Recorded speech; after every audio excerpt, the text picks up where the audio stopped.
logiciel.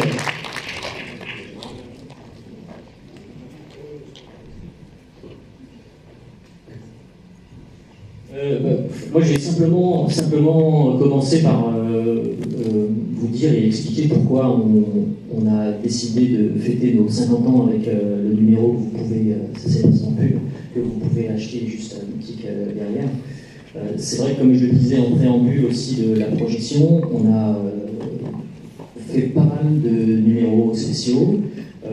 L'équipe d'avant a fait aussi des numéros spéciaux. Je pense que s'il y a de très anciens, je ne dis pas ça pour dire que vous êtes très vieux, lecteurs de Mad Movies dans la salle, voilà, vous devez probablement vous souvenir du numéro 100, dans lequel il y avait déjà une liste des 100 meilleurs films qui avaient été faits par l'équipe d'alors.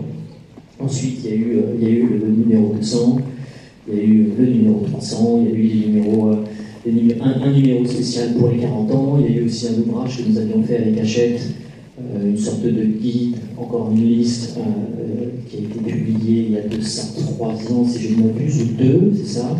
Donc, il y avait déjà eu beaucoup de choses de faites par le passé, et à chaque fois sous forme un petit peu de listing. Donc, on retombait sensiblement sur les mêmes films, et plutôt que de reparler toujours des mêmes choses, c'est ce que je disais aussi, c'est que quand on a une histoire de 50 ans et que on aborde le cinéma de genre, on a très souvent tendance un peu à radoter.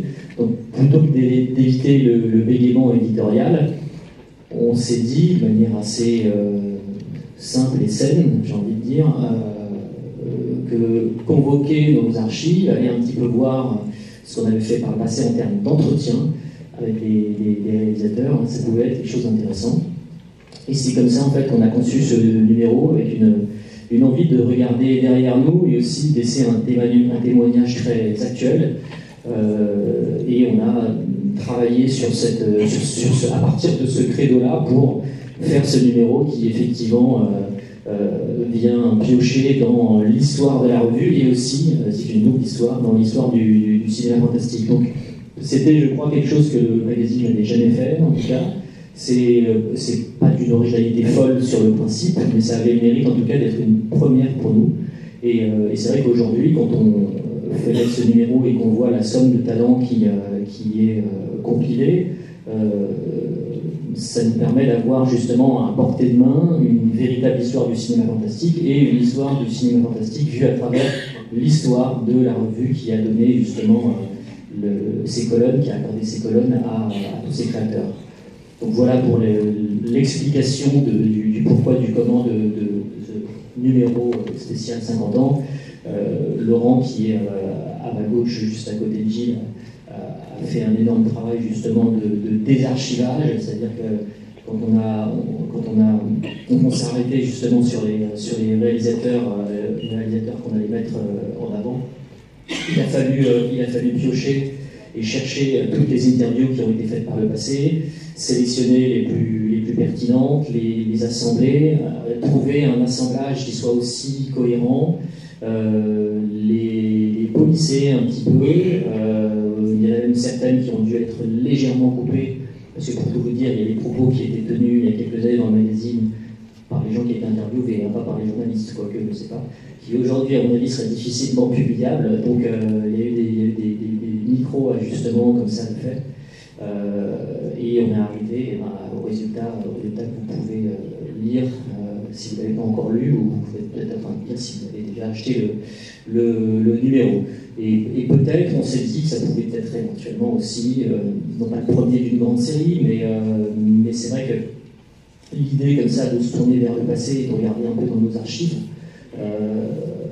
et de les compiler et ensuite d'apporter une sorte d'appareil critique, un regard un peu plus actuel, c'est quelque chose qu'on pourrait éventuellement refaire, puisqu'on a une somme assez astronomique d'entretien en fait, que les plus jeunes ou même les moins jeunes n'ont pas forcément toujours lu, et puis tout le monde n'est pas un collectionneur compulsif de revues.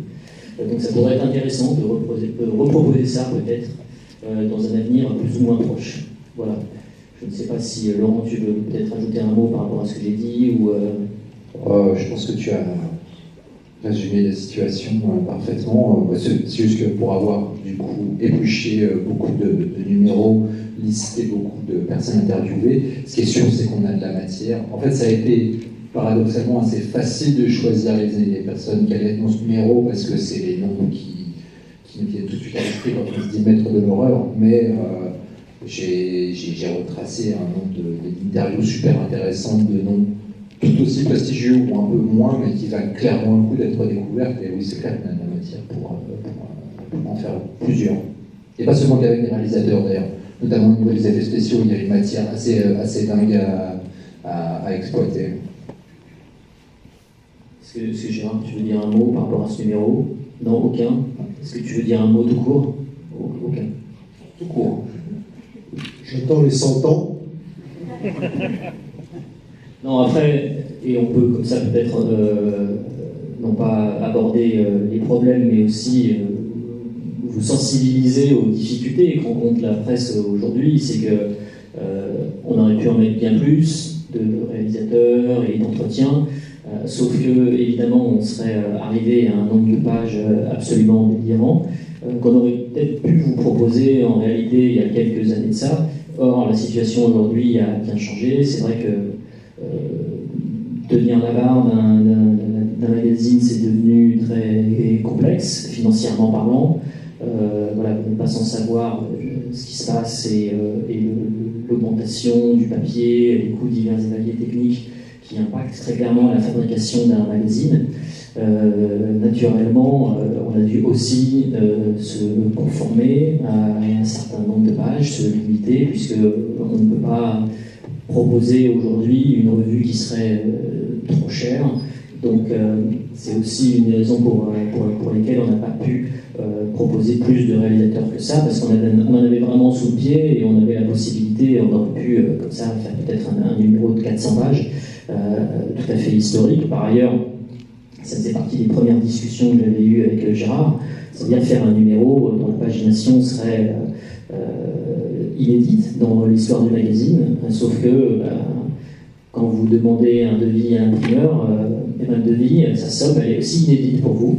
Et très naturellement, vous avez plutôt tendance à rétro-pédaler, puisque c'est aussi difficile d'anticiper sur le succès d'un ouvrage comme celui-ci. Et voilà, ça fait partie des choses dont on est obligé de discuter en interne et qui nous animent au quotidien. C'est-à-dire que faire un magazine de cinéma, ce n'est pas qu'aller voir des films et en parler, c'est aussi avoir une vision un peu plus globale qui tient compte justement de tous ces détails qui en définitive ne sont pas, mais qui impactent votre boulot au quotidien. Voilà, sans compter que pour ajouter du problème au problème, quand vous faites un magazine de cinéma aujourd'hui, un cinéma d'actualité, comme c'est le cas de Mad Movies, vous êtes forcément tributaire des films qu'on ne vous montre pas, et si vous lisez attentivement le magazine, vous avez dû vous rendre compte que les films nous sont montrés de plus en plus tard, que les accès aux talents, donc réalisateurs et autres comédiens, même si nous, les comédiens, c'est pas vraiment notre truc en général en interview, eh bien, sont de plus en plus difficiles. Donc on est constamment obligé en fait de réfléchir à une manière parfois un petit peu oblique aussi d'aborder l'actualité. C'est pour ça qu'on propose depuis maintenant plusieurs années pas mal de dossiers. On essaye d'avoir un petit peu de hauteur sur le cinéma fantastique. Alors qu'avant, je pense que dans les années 90, par exemple, à l'époque de la sortie de Strange Days, c'était bien plus facile pour l'équipe de faire un magazine.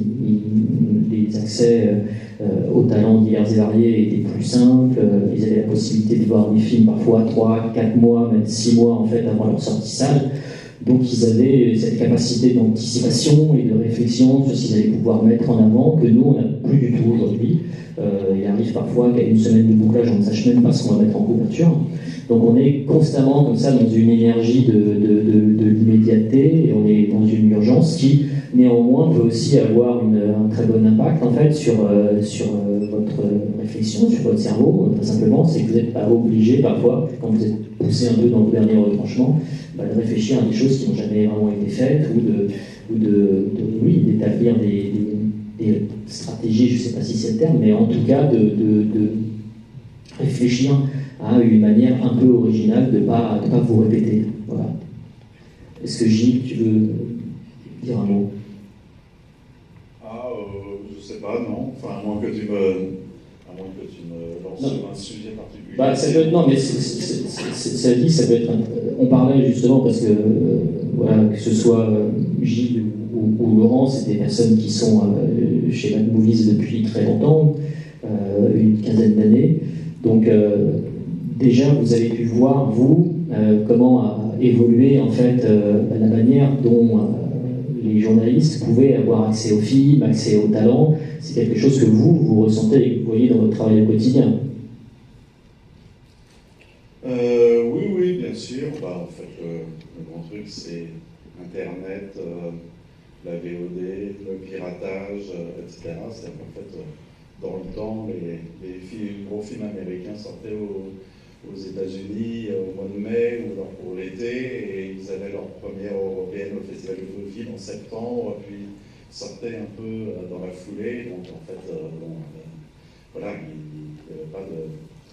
il n'y avait pas de réseau en ligne pour que les gens les voient dès leur, simultanément leur sortie américaine. Donc effectivement, il n'y avait pas de problème pour organiser des projections pour la presse en Europe, en France, très en amont. Donc oui, voilà, c'est ça. Maintenant, les films sortent partout à la même date quasiment à la surface de la planète. Donc oui, mais parfois, s'il s'agit de Star Wars ou que sais-je, ils balancent le truc, balancent la projection de presse 48 heures avant la sortie en salle, voire 24. Donc oui, comme tu le disais, vu qu'il y a un certain nombre de films, on est condamné à faire publier la critique en rattrapage dans le numéro suivant, parfois 10 ou 15 jours après la sortie. On essaye de compenser en ayant éventuellement des dossiers de réflexion avec un peu de recul sur les tendances à l'intérieur du cinéma fantastique.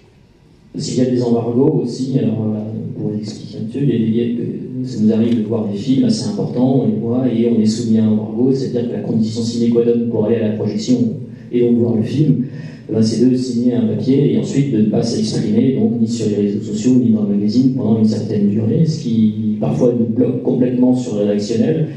Moi, très souvent, je refuse de faire une couverture, même si le film me plaît beaucoup, si on n'a pas la possibilité de donner notre avis de manière très libre, en fait, je refuse de faire la couverture sur un film. Enfin, en tout cas, je passe à autre chose. Et c'est une situation qui est très souvent arrivée. On a été complètement bloqué par un embargo et on avait vu le film. Parfois, on avait même interviewé le réalisateur et en définitive, on n'a rien pu sortir à temps. Voilà. Alors après, il y a encore d'autres cas, on pourra en parler des heures, mais parfois on nous propose d'interviewer les réalisateurs sans avoir vu les films. Donc ça, évidemment, en règle générale, je refuse aussi, parce que c'est pas très intéressant, même pas très pertinent de discuter avec un réalisateur à propos d'un film qu'on n'a pas vu. Donc il y a plein de petits sujets, de problèmes, et même le du piratage, moi je suis tout à fait OK pour en parler, parce que nous on est obligés aussi parfois de pirater pour faire notre boulot, très simplement. Parfois on se fait même interpeller directement sur les réseaux sociaux en disant mais pourquoi vous n'avez pas parlé de ce film, il est déjà sur internet depuis 2 mois. Simplement parce qu'on essaye aussi de faire un petit peu attention parfois, mais pour donner un exemple extrêmement concret, le dernier Hellraiser n'est pas sorti officiellement en France. Néanmoins, on en a parlé de manière un peu oblique, pour utiliser un mot que j'ai employé il y a quelques minutes. C'est-à-dire qu'on n'a pas vendu la critique du film, mais on en a parlé et on a clairement fait comprendre aux lecteurs qu'on l'avait vu et on l'a mis aussi en couverture. Or, ce film-là, pour le voir, on l'a piraté. Et c'est parce que c'était absolument nécessaire. On ne pouvait pas attendre que les gens en parlent pendant des mois et des mois sur les réseaux sociaux. C'était le nouvel Hellraiser, on pense ce qu'on veut du film évidemment. On n'avait pas à attendre qu'il sorte en France. On a perpétuellement l'air coupé sous le pied justement à cause d'Internet. Donc on ne peut pas être déconnecté comme ça de la réalité en refusant de savoir et d'accepter que oui, le film est disponible, que oui, on peut le voir et que oui, on peut en parler. Donc ça nous vaut parfois quelques fâcheries avec les distributeurs, mais nous, en même temps, on n'a pas les reins solides comme un très gros distributeur, donc on est obligé aussi de lutter avec nos propres armes, et ces propres armes, parfois, elles passent aussi par le piratage. On a été très polis, on a demandé aux diffuseurs / distributeurs potentiels du film, quand même, Hellraiser, quand est-ce que vous allez le sortir? Oui, on commence toujours par ça, l'information. Nous ne sommes pas des vilains pirates. Nous jetons sur les films sur Internet. On essaye toujours de rentrer d'abord par la porte, et puis si ça ne marche pas, on essaye d'entrer par la fenêtre. Oui, oui. Non, mais je pense qu'il fallait faire cette mise au point. Ceci dit, je pense qu'on ne va pas faire non plus un lamento continu pendant... Oui, sinon ce serait interminable en fait. Pendant une heure. C'était juste pour expliquer qu'en fait, c'est pas toujours très simple d'avoir des locomotives pour le magazine. Par locomotive, je pense sujet un peu fort et sujet de couverture, avec des blockbusters, des trucs qui, malgré tout, c'est malgré tout très périlleux de mettre un film peu connu en couverture. On se rend compte que ça attire pas énormément le chaland. Mais ceci dit, malgré ces difficultés, on n'a pas énormément de mal à trouver des choses qui nous enthousiasment et sur lesquelles on va pouvoir se répandre dans les pages du magazine, et notamment des films parfois sortis pratiquement de nulle part, qu'on découvre dans les festivals tels que le PIF. Donc voilà, il y a malgré tout, même si pour des raisons techniques, le traitement de l'actualité des blockbusters, des gros films américains, encore que on aimerait voir plus souvent des films aussi véhéments et ambitieux que Wednesdays produits par les majors aujourd'hui. Mais bon, ceci dit, il y a quand même tout un foisonnement dans les films à petit budget, à moyen budget, etc. Et des nouvelles tendances qu'on s'attache à dégager dans le magazine mois après mois. D'autant que Mad, je pense, est peut-être un des rares, voire seul magazine à accorder autant de pages à un film qui sort directement en VOD ou en vidéo, ou à un autre film de qualité similaire qui, lui, aurait éventuellement droit à une sortie salle. Ça, c'est vraiment une digue qu'on a fait très tôt sauter, c'est-à-dire à partir du moment où un film est intéressant, peu importe son canal de diffusion, peu importe son budget, peu importe qui l'a fait, il mérite le même traitement qu'un film qui sortira en salle et qui aurait un budget marketing ou même un budget tout court bien supérieur. Oui, ça touche aussi des petites sorties salles. Je suis venu voir, comme beaucoup d'entre vous, j'imagine, Project Wolf Hunting hier soir. Et il y avait le distributeur Victor Lamoussière, le mec de SC Distribution, qui disait que voilà, ils avaient essayé de faire des coups très audacieux avec des films très sanglants, donc on ne peut pas les nommer, The Sadness, Terrifier 2 et Project Wolf Hunting, ces deux derniers sortant en janvier et février en France, et on sentait que, dans son pari, il y avait aussi attendre quelque chose de la presse, et il nous a salués, et on sentait que, pour faire vivre le film en salle sur éventuellement une petite combinaison, notre travail n'est pas inutile. En faisant une coupe sur Terrifier 2, en faisant un partenariat média sur Project Wolf Hunting, en ayant défendu puis sorti en DVD, en pack avec le magazine The Sadness, ils vont pas. Il faut soutenir ce genre d'initiative aussi, et il y a quand même peu de magazines papier qui soutiennent ces films. Est-ce qu'il y a des personnes qui souhaitent intervenir ou me poser une question? Ce serait pas mal aussi de vous donner un peu la parole si vous souhaitez rebondir ou réagir par rapport à ce qui a été dit. C'est bien, au moins ça réagit un peu vite, parfois ça. C'est ça. Bonjour. Moi, je voulais revenir sur le magazine des 50 ans. Je vois pas où vous êtes, pardon. Je suis là. Ah, ok, pardon. Est-ce que l'idée de faire ce retour en arrière, c'était aussi une idée en rapport avec le fait que le cinéma de genre est aujourd'hui, disons, plus accepté en France et est devenu quasiment majoritaire, alors que peut-être qu'il y a 10, 20 ans, moins de gens ont eu accès directement à la parole de ces réalisateurs?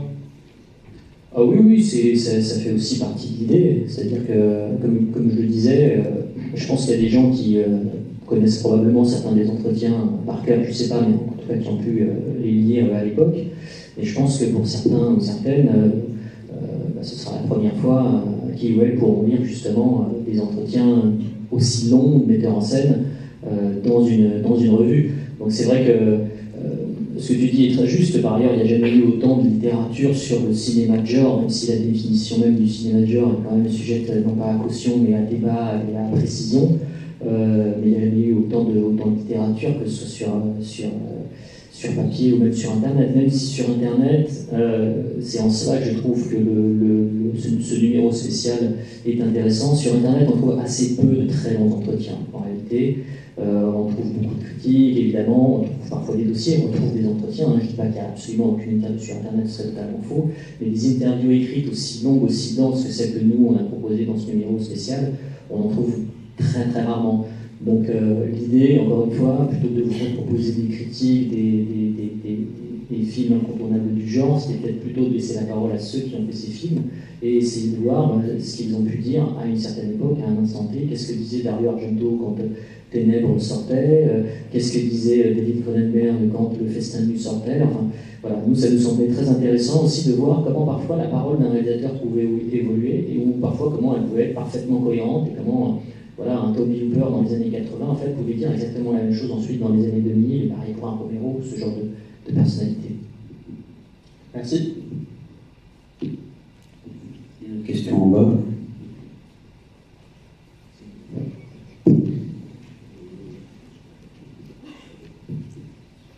Bonjour. Je voulais rebondir sur plein de choses que vous avez dit, et puis peut-être d'abord sur Catherine Bilot, et surtout sur vos choix, parce qu'en fait c'est tout à votre honneur, je trouve, les choix que vous faites, contrairement Merci Marc, je connais cet homme, il est très gentil, et donc du coup il va faire des compliments. Mais j'ai beaucoup d'affection sur cet événement et cette revue, mais plus concrètement, moi je me repenche sur l'édito de cet été, où très clairement, par exemple, vous avez à faire des choix, et par exemple, à choisir George Miller, mais autre chose. Quand d'autres revues tout venantes, je ne parle pas des revues spécialisées, vont, même si même pas un film, en parler, ou parler d'un auteur. Et là, je rebondis sur autre chose, et je me mets dans votre situation, parce que je suis dans la situation de rédaction et de faire des choix, parce que le corpus de Simajan n'est pas toujours, tous les mois, riche ou satisfaisant. Quelqu'un comme Catherine Bilot, par exemple, il ne faut pas m'en vouloir, je ne dis pas tous les numéros, à l'époque de Détroit, est-ce qu'elle est dans le numéro? Est-ce que, par exemple, pour vous, ce qui n'est pas de genre, tous les mois, vous avez envie d'en faire rentrer parce que vous dites, ça y est, il y a aussi autre chose dont il faut parler? Ouais, c'est une bonne question. Ouais, non, elle n'est pas du tout. La dernière fois qu'on a interviewé Catherine Bilot, c'était pour des mineurs, et à l'époque, on avait relancé Impact. Donc du coup, on avait vraiment non pas une fenêtre, mais on avait vraiment une large place pour s'exprimer sur le cinéma qui n'était pas fantastique. Et on avait fait une longue interview, je me souviens, une interview menée par Stéphane Moïsakis, je crois que ça faisait à peu près 6 ou 8 pages. L'interview était très bien d'ailleurs. Et après, on ne l'a jamais eu à nouveau en interview, parce que, alors je ne sais pas, comme tu le disais, c'est aussi une question de choix et surtout de place. C'est-à-dire que, effectivement, un mois, par exemple, très chargé en actualité purement fantastique, eh ben, on va avoir un petit peu moins de place à accorder à des films qui ne le sont pas. Or, Détroit ne l'était pas. Alors, je ne sais pas, peut-être qu'à l'époque, c'est moi qui suis complètement passé à côté de mon boulot et que j'aurais dû sauter sur Détroit et faire une interview de Bigelow. Mais en tout cas, on n'avait malheureusement pas traité le film et on n'avait pas interviewé Catherine Bigelow. Donc, c'est aussi parfois même des véritables cas de conscience qui se posent, et parfois des choix qui sont drastiques, c'est-à-dire y a-t-il la place, y a-t-il pas la place, alors après faut-il bouger tous les meubles et justement faire en sorte qu'une réalisatrice de cette importance-là puisse s'exprimer, c'est aussi une question. Mais c'est vrai que c'est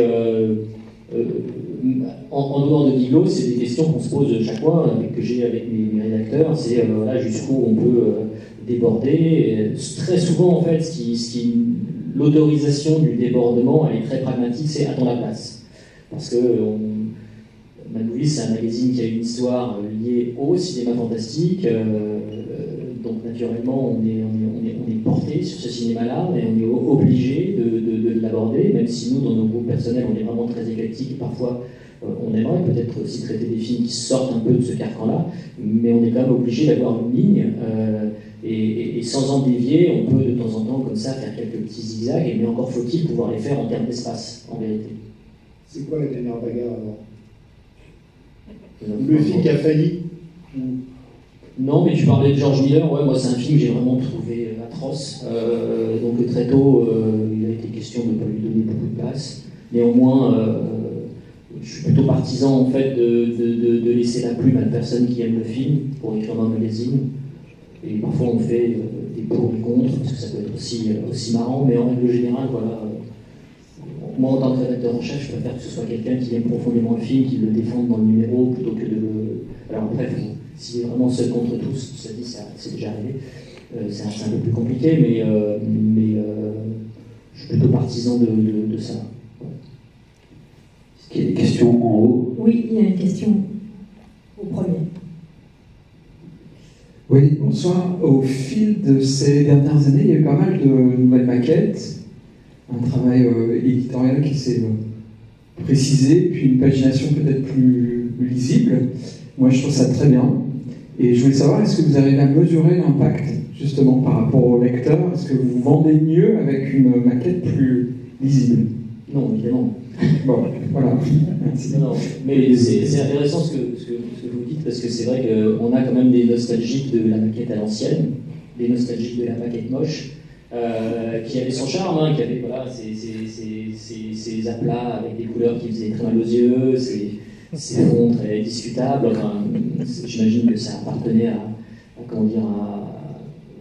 au code graphique du temps jadis.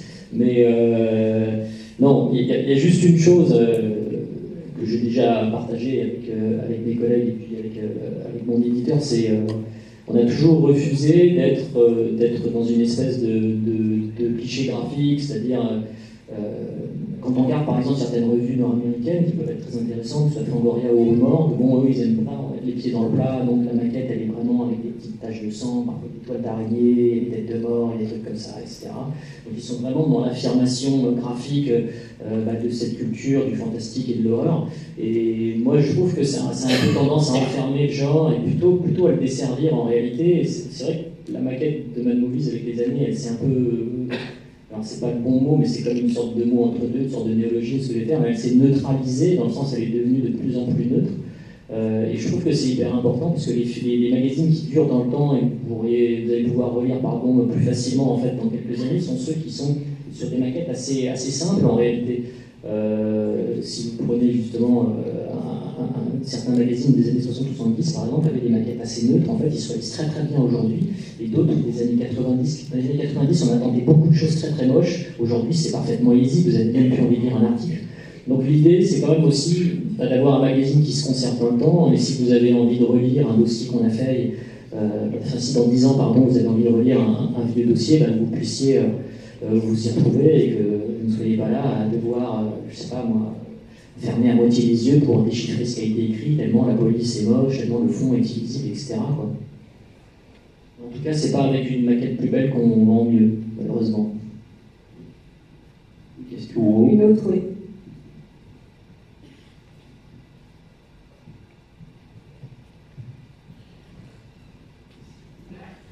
Bonjour. Déjà, merci de continuer à faire vivre la revue, qui est une véritable institution.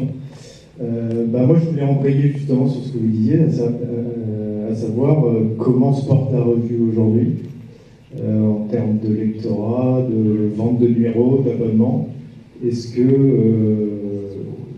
que ça va? Est-ce que vous réussissez à avoir de nouveaux lecteurs? C'est le dernier point que vous avez évoqué, c'est le plus difficile. C'est-à-dire qu'aujourd'hui, c'est très compliqué de recruter de nouveaux lecteurs, parce que, en fait, alors, peut-être que Gérard pourra parler de ça, mais il y a un vrai problème structurel au niveau des points de vente. C'est-à-dire qu'il y a de moins en moins de points de vente presse. Donc à partir du moment déjà où vous avez moins d'endroits pour acheter la presse, c'est plus difficile, vous, éditeurs de presse, de vendre vos magazines. Et ensuite, il y a un énorme problème de recrutement chez nous, de lecteurs. Tout simplement parce qu'aujourd'hui, les jeunes, ça ne les intéresse plus de lire en fait de la presse culturelle, de la presse spécialisée. Déjà que ça les emmerde d'acheter un produit culturel. Alors acheter un magazine qui parle de ces produits culturels, il faut imaginer à quel point c'est un défi total. Alors je ne vais pas mettre effectivement toute une nouvelle génération dans le même sac, mais c'est vrai qu'il n'y a plus ce réflexe d'achat. Aujourd'hui, si on veut... et puis surtout, je pense qu'il y a eu clairement une désacralisation de la parole critique, parfois à raison d'ailleurs.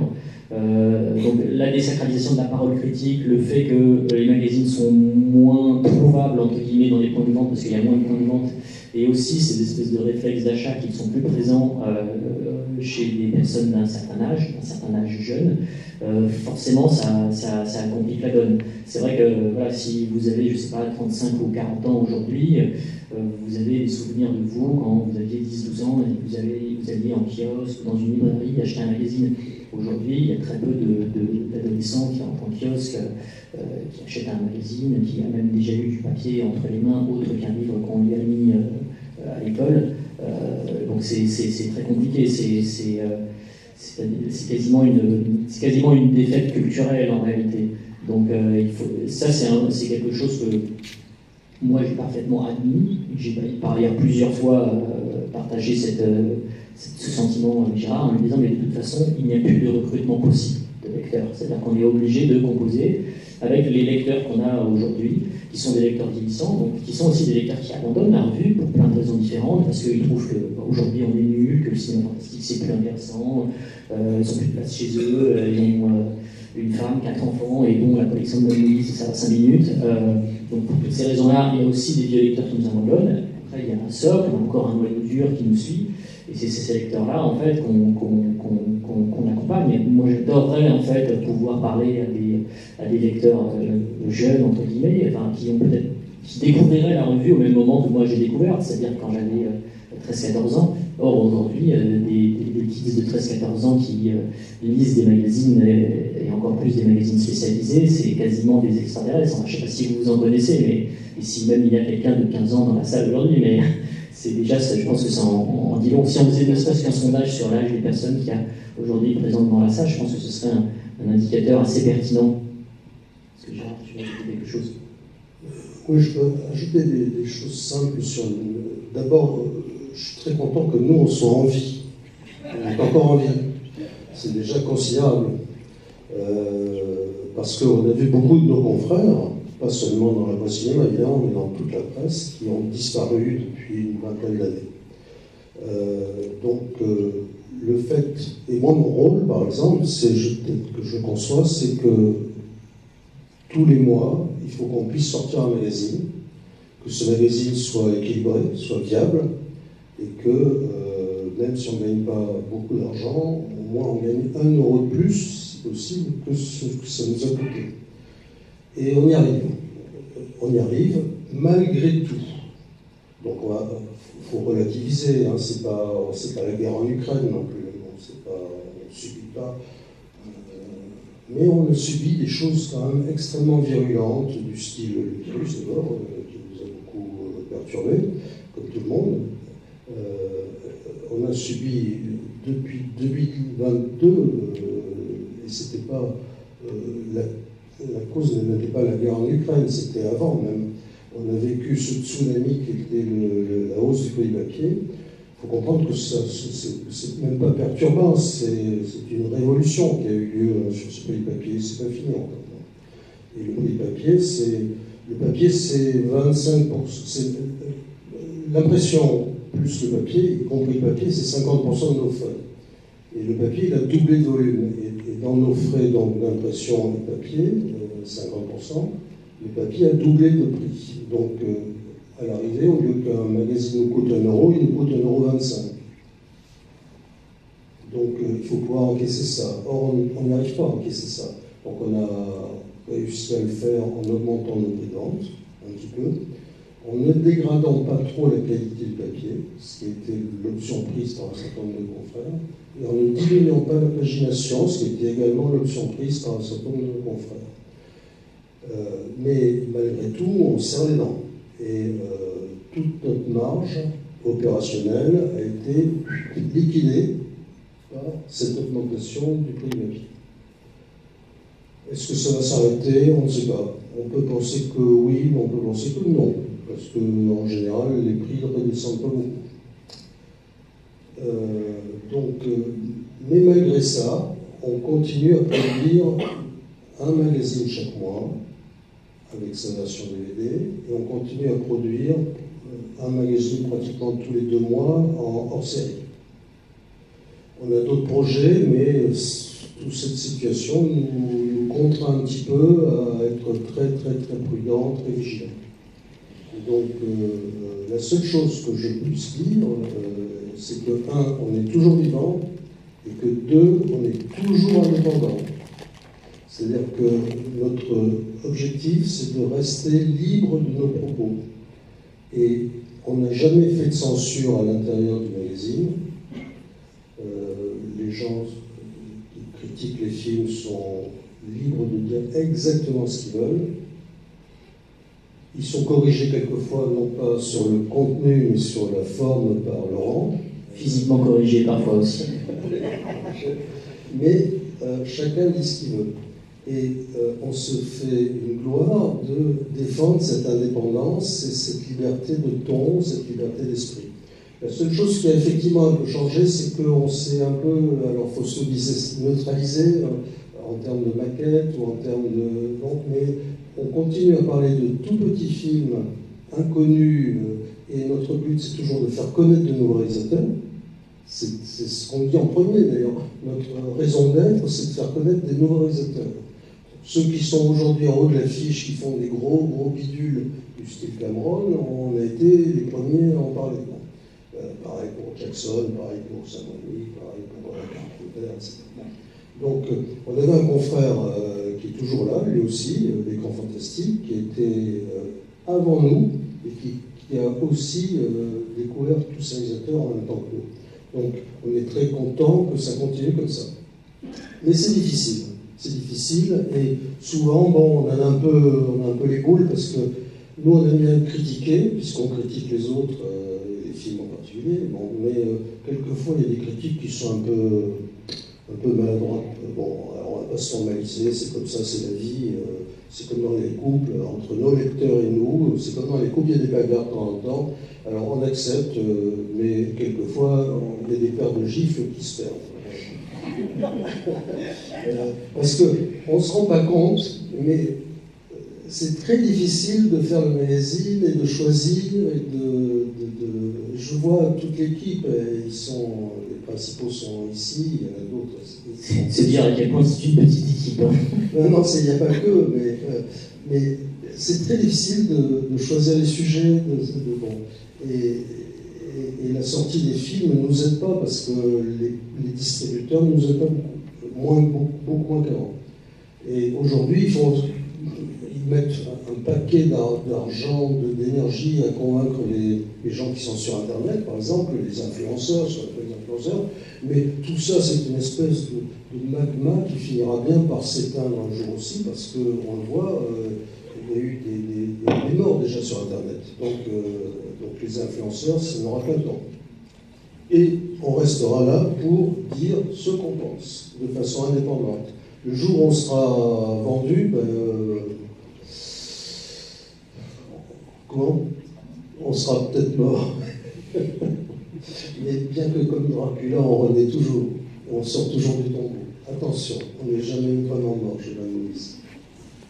Oui, ça me fait penser à quelque chose. En fait, on aurait dû commencer par là pour présenter le magazine. C'est qu'en fait, Mad Movies n'appartient pas à un grand groupe de presse, n'est pas la danseuse d'un grand groupe de presse comme beaucoup de choses culturelles le sont. En fait, on appartient à Gérard, si j'ose dire. Enfin, en tout cas... Mad Movies. C'est toi malheureux, il y a peut-être quelqu'un de Reworld dans la salle. Ah. Et donc oui, enfin Gérard édite Mad Movies, c'est à peu près tout. Dans le temps, quand je suis arrivé, il éditait aussi un magazine sur le kitesurf, qui est encore plus précis. Donc voilà, c'est pas du tout une histoire de groupe de presse, c'est vraiment un magazine totalement indépendant. Donc, je pense qu'il faut que les gens ne sont pas forcément au courant de ça, donc il faut avoir ça en tête pour avoir une idée du tableau général.